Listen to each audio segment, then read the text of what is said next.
Salut à tous, bienvenue, merci d'être avec nous un samedi matin. Eh bien, vous le voyez, ma foi, une fois n'est pas coutume, hein, il fait pas très beau, une petite bise légère souffle sur Genève. Genève, on va en parler avec un projet qui retient déjà toute l'attention. On en a beaucoup parlé la semaine dernière avec les hommes politiques. On parle évidemment de ce projet des clés de Rives. Avec nous pour en parler, Fabrice Breteau, le directeur de ce projet Clés de Rives. Bonjour Fabrice Breteau. Bonjour. Merci beaucoup d'être avec nous. On va circuler, on va marcher un petit peu tous les deux. En attendant, on observe là, je crois, avant toute chose, l'une des parties importantes, évidemment, Fabrice Breteau, de ce projet. On est boulevard Jacques Dalcroze. On voit très bien dans l'alignement les trams, les bus. Plus loin, la place de Rives avec justement ces bus.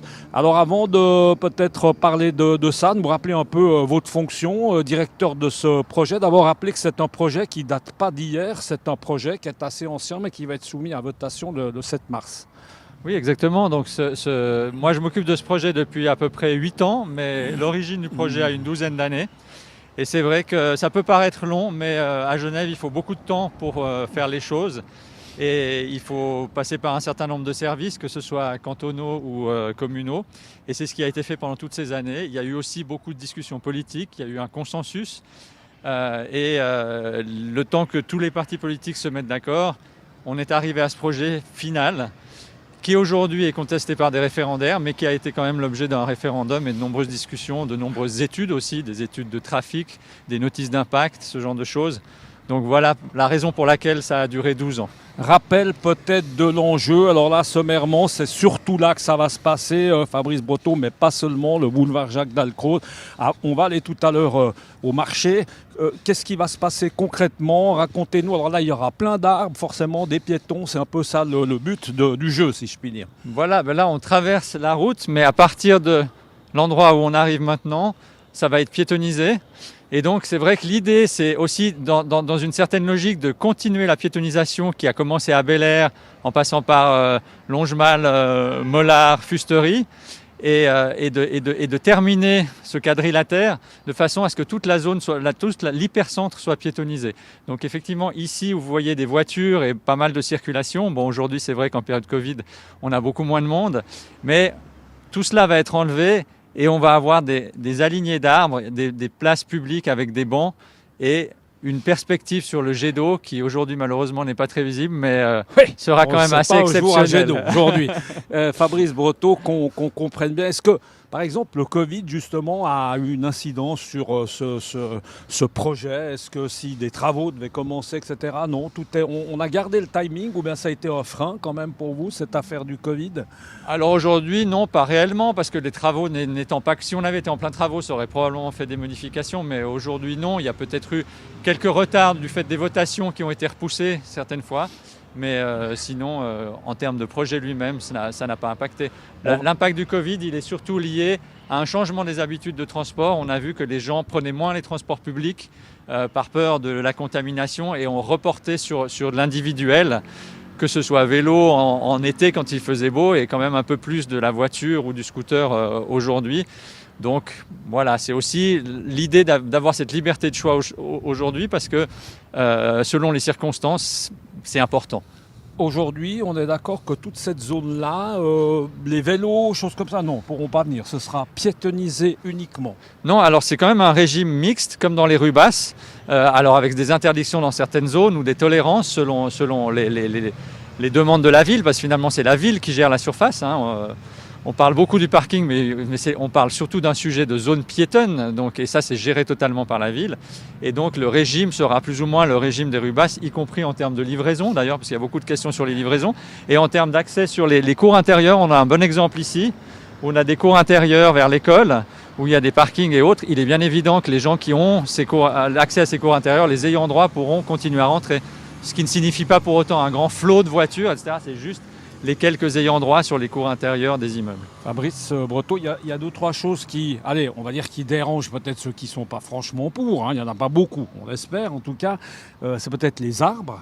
peut-être expliquer, donner un peu d'explication par rapport à cette plantation d'arbres. Ouais. Et puis également, on va parler forcément du parking, parce que le parking fait couler aussi un petit peu d'encre. Vous avez forcément vous avez forcément des bons arguments par rapport à ça. Alors les arbres, on s'imagine là qu'il y aura à peu près 80 arbres. Alors sur l'ensemble de la zone, quand on parle l'ensemble de la zone, c'est également la rue d'Italie qu'on ne voit pas d'ici, mais qui est de l'autre juste côté, derrière. où il y aura tout le pôle TPG. Donc effectivement, si on regarde sur Facio lui-même, aujourd'hui il y a relativement peu d'arbres. On voit quelques-uns en haut, les deux qui sont là, et ensuite vraiment tout au bout vers le lac. Donc en fait, il y aura effectivement des abattages d'arbres. Il ne faut pas oublier que quand on fait une piétonisation, on refait aussi tout ce qu'il y a en sous-sol. Et ce qui est en sous-sol, ça peut être de l'électricité, du gaz, des eaux usées, des récupérations d'eau usée d'immeubles, des eaux claires, des télécoms. Donc on refait une surface et on profite pour refaire l'ensemble de la zone en sous-sol également. Donc quand on entend des fois dire une piétonisation sans parking, ça veut dire pas de travaux et pas d'abattage d'arbres, c'est totalement faux. Ça, c'est la première chose. L'autre chose, c'est que, de nouveau, c'est quelque chose qui est dans les mains de la ville, et les abattages d'arbres, ils ont été décidés par la ville et demandés par la ville. Donc si on vient maintenant sur le futur, que l'on espère, c'est que toute cette perspective, moi j'appelle ça une perspective parce qu'on a vraiment la vue sur le jet d'eau, elle sera arborisée du haut d'Alcroze où on était tout à l'heure jusqu'au lac. Alors évidemment avec des interruptions au niveau de la rue du Rhône, mais dont le trafic va être beaucoup allégé par le fait qu'il n'y aura plus de trafic de recherche de place. Et puis de la rue Verzenay, qui est un des axes majeurs de Genève, fait partie du lacustre, qui à l'évidence ne peut pas être coupé. Donc voilà. Mais une grande arborisation, puisqu'on a un bilan positif avec 84 arbres. Je précise des arbres de grande taille, puisque ne serait-ce qu'à la rue d'Italie pour les bus, on est obligé de planter des arbres dont les premières branches sont à 4,50 m pour que les bus et les câbles... Ça aussi, il y avait un peu de flou. Je crois que c'est important d'en parler. Ouais. Il y a des gens qui ont dit que ce serait des arbustes, etc. Ça va être des vrais arbres pour rassurer tout le monde. On n'en a pas beaucoup parlé. Après, on ne va pas oublier le parking. Forcément, Fabrice Breteau, il y a les halles de rive. Les halles de rive, les gens vont continuer de travailler. Qu'est-ce qui va se passer? Ça va être cassé, reconstruit. On n'a pas eu trop d'informations par rapport aux halles de rive, qui est évidemment place légendaire, que fréquentent avec plaisir les Genevois. Alors, les halles de rive, j'ai entendu dire qu'il y avait des projets de rénovation au niveau des halles de rive. Dominique Rieser, d'ailleurs, qui est un des grands soutiens de Clé de Rive, président des halles de rive, l'a dit. Il y a des choses qui sont prévues par la ville. Les halles de rive appartiennent à la ville. Donc ça va être refait, sauf erreur, mais sous vérification. C'est pas vraiment sous votre contrôle. Voilà, exactement. En revanche, si on reste sur Facio, il faut bien voir que le parking il a été conçu de façon à laisser l'accès permanent au commerce. C'est-à-dire que les trottoirs actuels, ils vont rester comme ils sont. Et on mettra des palissades de chantier qui seront un peu au-delà du trottoir et qui seront transparentes. On a prévu des plexiglas, on a discuté de ça avec les commerçants, on leur a toujours expliqué comment ça allait fonctionner. Ils sont au courant qu'il va y avoir des travaux et des travaux importants. On n'a menti à personne, ça a vraiment été très très clair. Un chantier, c'est jamais drôle pour personne, mais on fait ça pour les 100 prochaines années, et c'est important. Et ces travaux, importants là aussi, parce que forcément, comme dans tous les projets, dans tous les trucs, on entend un peu parfois tout et n'importe quoi. Oui. On a entendu du 6 ans, bon, finalement ce sera plutôt 3, on est d'accord avec ça? Oui, absolument. Le planning prévu, c'est 3 ans. Donc, c'est 2 ans. Le parking lui-même dure 2 ans, si on veut vraiment parler parking, mais l'ensemble du projet, c'est 3 ans.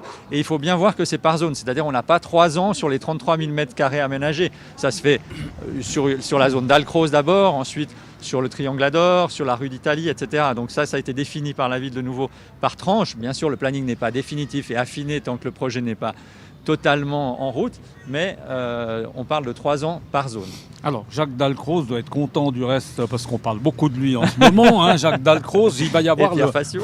Et Pierre Facio, exactement. Il va y avoir le parking aussi, le fameux parking qui va être sous, justement, Dalcroze. Alors, sous Facio plutôt. Sous Facio, pardon. Où est-ce qu'il va être exactement? Alors, on parlait des halles de rive tout à l'heure, donc il va grosso modo commencer au niveau des halles de rive et se terminer sur le Triangle d'Or, devant ces bâtiments qui aujourd'hui sont occupés par la banque Julius Baer. Alors un mot, parce que ça va être un gros parking, là aussi il y en a qui disent qu'on n'en a pas vraiment besoin, mais ça doit faire partie intégrante du projet, on est d'accord, là on ne peut pas aller avec tout. L'un ne peut pas aller sans l'autre parce qu'il y a une loi de compensation et quoi qu'en disent les opposants, on a une obligation de compenser. Il ne faut pas oublier que quand on fait une zone piétonne, on bloque des axes de circulation, donc Facio va être bloqué et donc il faut reporter le trafic. Si on piétonise sans reporter le trafic, enfin sans prévoir des mesures extérieures, ça va être une catastrophe. Donc il faut absolument que des places soient supprimées, en l'occurrence sur Helvétique, pour fluidifier le trafic. Sinon, c'est comme un courant d'eau, ça ne passera pas. Alors évidemment, certains se demandent un petit peu à quelle sauce ils vont être mangés au niveau de ce parking, parce qu'on le rappelle, hein, c'est une opération privée et organisée par la ville. Et là, je crois qu'on peut dire, alors d'abord au niveau des places, ça va être cher, ça va être dans quel prix. Et puis je crois qu'il y a une bonne surprise quand même à dire aux Genevois, c'est qu'au bout de 65 ans, il y aura une bonne nouvelle pour les Genevois. Je crois qu'on peut le dire, c'est pas un scoop, mais c'est une certitude. Alors au niveau des prix, ce sera les prix des parkings habituels, c'est-à-dire c'est la concurrence. Le parking de Rives là n'est pas bon marché, hein. Par exemple, est-ce qu'il va ça va un petit peu. Alors, je ne sais pas si ça créera une concurrence, mais de toute façon, aujourd'hui, on est dans un marché libre et c'est la concurrence qui fait effectivement les prix. Donc, il y aura les prix normaux. Après, à fixer, on parle d'aujourd'hui dans 3 ans. Donc, on verra sur le moment à quel prix. Mais il est bien évident qu'on n'a pas intérêt à faire des prix très élevés pour ne pas avoir de clients. On va essayer de ne pas se faire écraser en même temps. Oui. Le financement, on a parlé de bonne surprise parce que c'est un coût important. Racontez-nous un peu ce financement privé et ville. Ce qu'il faut savoir, c'est que la ville a ce qui est voté aujourd'hui, c'est une demande de crédit pour 34 millions pour aménager les zones piétonnes. Donc, c'est la ville qui paye les zones piétonnes. Mais le parking, ce qui a été dans le deal, ça a été de participer à hauteur de 10% dans à peu près 3 millions qui sont donnés tout de suite dès l'entrée du chantier. Et d'autre part, ensuite, on parle sur un droit de superficie. Donc le sol qui est occupé, ou plutôt le sous-sol qui est occupé par le parking, donne droit à un loyer à la ville. Et ce loyer a été calculé sur la base du chiffre d'affaires, ce qui est complètement exceptionnel. C'est la première fois que ça arrive. D'habitude, les chiffres d'affaires sont calculés sur bénéfice. Et tous les parkings qui se sont faits en ville de Genève ont payé souvent les premières redevances après 10 ans, 20 ans d'exploitation. Là, dès le premier jour, le contribuable genevois recevra une partie du projet. Alors on nous reproche parfois que oui, mais c'est progressif, etc. Peu importe, la moyenne, c'est 2,6 millions par an et c'est 170 millions qui sont prévus en redevance. Donc ça veut dire que la ville investit 34 millions, mais elle reçoit 3 millions tout de suite et ensuite 2,6 millions par an. Et comme vous le disiez tout à l'heure, cerise sur le gâteau, elle reçoit un parking qui vaut 65 millions à sa construction, dont elle pourra le faire ce qu'elle veut au final, puisque c'est un bâtiment adaptable. Comme j'ai dit avant, il est électrique. Il est adaptable à l'électrique, mais il peut être modifié dans toutes sortes de choses, y compris des parkings à vélo. Aujourd'hui, à Amsterdam, on construit des parkings à vélo. Si vous faites une zone piétonne, si vous faites la maison, sans faire la cave, demain, vous devrez refaire la cave. Parce que si, admettons qu'il n'y ait plus de voitures, moi j'en doute très très fortement, je crois plus au car sharing et aux véhicules autonomes. Mais si demain, il n'y a plus de voitures et qu'il n'y a que des vélos, ces vélos, il faudra bien les mettre quelque part. Et on ne va pas les mettre en surface. À Amsterdam, ils creusent des parkings pour mettre les vélos. Fabrice Breton, on va terminer avec ça. Demain, si ce projet passe, début des travaux, on peut imaginer que ça démarre quand, tout ça?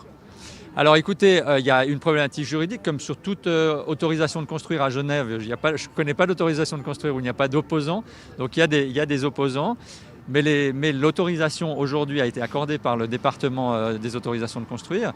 Donc c'est une question de 6 mois, 9 mois pour régler les oppositions.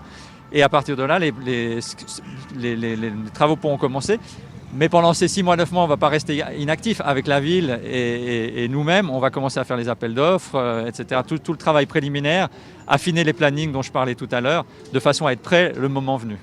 Donc on peut imaginer que ce sera 2025 une ouverture. 2025, le début. Une ouverture. Une ouverture, oui. Carrément. Mm. Eh écoutez, on vous le souhaite en tout cas, on le souhaite à tous les Genevois et en tout cas vous le voyez, beaucoup de monde dans ce marché de Rives, ça tombe très bien puisque tout à l'heure on va aller s'intéresser à un maraîcher qui lui va nous donner évidemment son sentiment par rapport à ce projet clé de Rives. Merci beaucoup Fabrice Breton. Merci Michel. À bientôt. Merci.